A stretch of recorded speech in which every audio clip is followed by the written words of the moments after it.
Hi everybody, this is Matt, and when you first purchase an AK-47, one of the first things that you need to do is to get rid of all the cosmoline that's on it.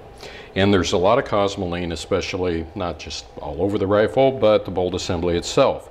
Now here, I have disassembled it. Now this is a real cheap Matt's way of doing it, but what I have in front of me is boiling water. I just took it off of the stove. I have disassembled the bolt and I'm putting its requisite parts into here, because what I have discovered is that cosmoline and boiling water don't get along all that well. And we will let it sit here for about 10 minutes and then I'll be back and show you the results. All of the parts have now been dried and I've gone through every single space that I can to make sure that I get every little last bit of cosmoline or rust out of there. And it's coming out pretty clean, but it sure wasn't earlier. Everything was just absolutely coated with it. So as you can see, the parts are now free of all of that junk,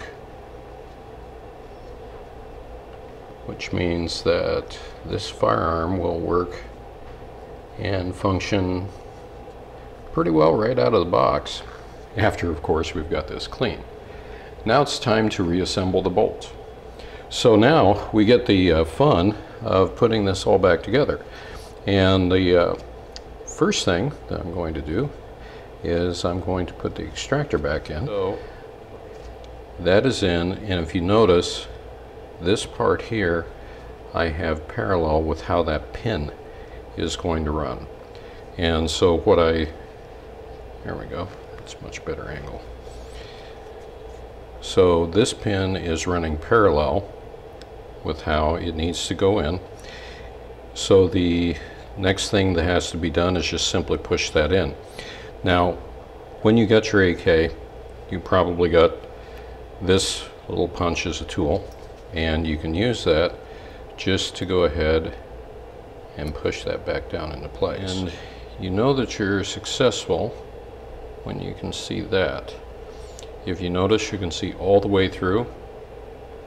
So it's all the way through that hole where the firing pin goes, and there's nothing that's obstructing that, so we're good to go there. Okay, now what I want is I want the firing pin to go in like this, so then it gets captured by the pin. And it's a fairly simple process. You just take the firing pin, run it down in there, and get it in all the way, and then we start to work that pin in. Pin's in. Firing pin, as you can see, when I bump it, it moves. You can shake it and hear it. And that's the way that we want it to look.